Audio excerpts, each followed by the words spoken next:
our next little plan for the van. An extra solar panel. So why are we putting another solar panel on the roof? Well, we've decided to make things a little bit more interesting. All the bits have arrived, apart from the solar panel, but actually that doesn't matter because look what arrived overnight.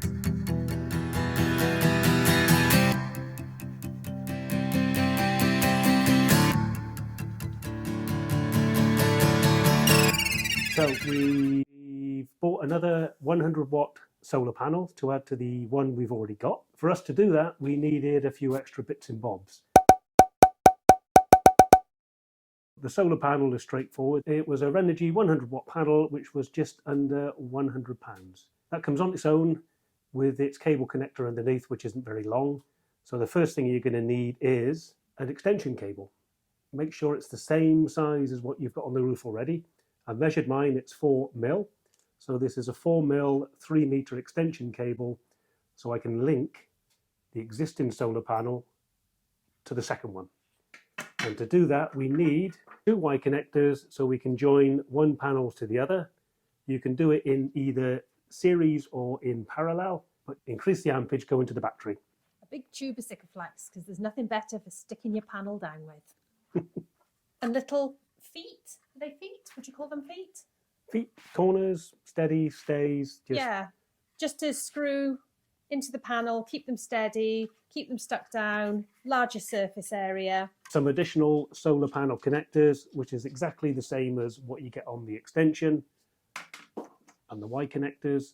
If we've got to chop the existing wires, I can provide the proper dust and waterproof connections for on the roof. And the last thing we've got is a Bluetooth battery monitor. You download an app and it keeps an eye on what power you're using, what power's coming down, and we'll let you know how we get on with it. We'll set it all up and show you what it looks like.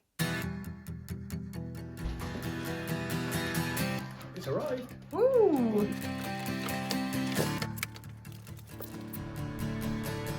We were going to be putting in more solar, but somehow I don't think we're going to be doing that.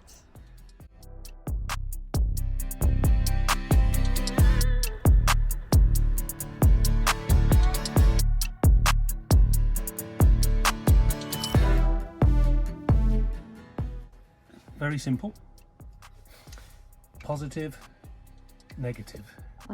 Black and red, as easy as that, and then it says you need to download an app. So get it connected, and let's see how we go.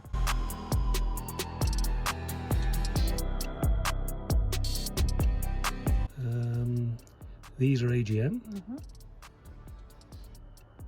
And there we go. Oh, wow.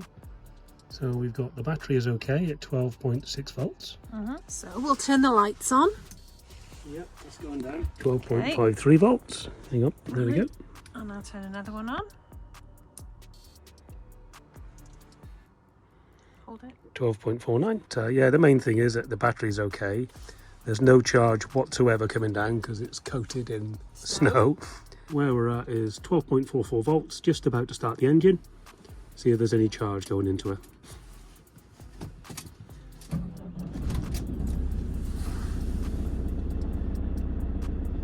And there we are.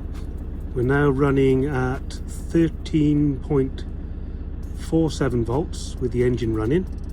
On its way up to 13.5, so we can see that, yep, we're charging. And we're charging at 13.6 volts, which is very good, where it needs to be for the alternator.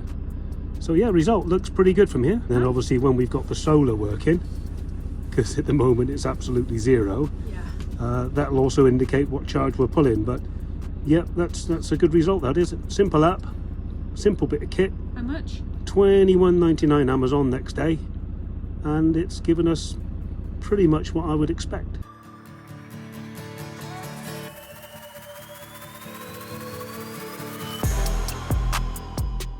So why are we putting another solar panel on the roof? Well, we've decided to make things a little bit more interesting on our trip. We've decided that we're going to do a budget trip, and we're going to give ourselves a total budget for the 10.5 weeks. We're going to be traveling around Europe.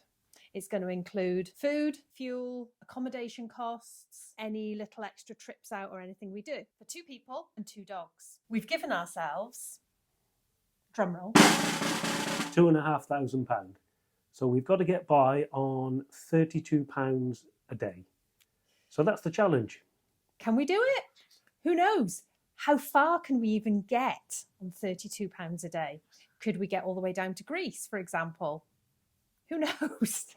Is it even possible? We want to show you what it's possible to do on £32 a day. Yep. So the idea is as well that we can spend as much time as we can wild camping, which is why we got the 2 batteries, the 2 brand new leisure batteries. That should help us save on accommodation costs. We'll see how it balances out over the time that we're over there. But we are going with a set budget. So we're hoping that we're being realistic. Hey, maybe we're being over generous. Our last trip was 7 weeks and we spent £3,000. I think it was just over £3,000. It was, yeah, and that was roughly 4,000 miles. So we'll see how many miles we can do this time. This time we're going to go out very much in the mind that if we can stop for free in an Air or a Sosta or a Selplatz, we will. We are going to see as much as we can see. We want to do activities. We want to see the things. We want to see the sights. So how are we going to do that on the cheap?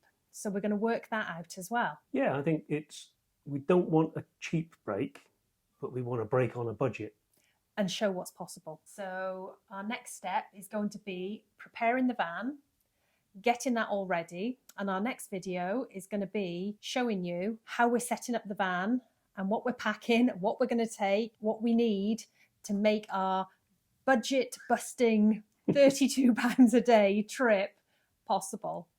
Yep, I think £32 sounds a lot, but if you put the fuel into it and 4 of us, including the 2 furries eating, we'll soon get through it. So let's see how we get on. But what we don't want to do is go over to France and then just not go any further than that. We want to see how far we can go. So 16 days, we leave the house. TikTok. In the charge of our sons. Oh, yeah. It's going to be an interesting trip, that's for sure. If you want to follow us and see how we get on, don't forget to subscribe and ding the bell so you are told every time we upload another video from our poverty-ridden van. Oh yeah, and a like. And a like, yeah. Like, comment. Do you think we can do this? Do you think we've been over generous with the budget? Do you think we've not got enough? Let us know in the comments. We'd love to hear your thoughts on what we're just about to do.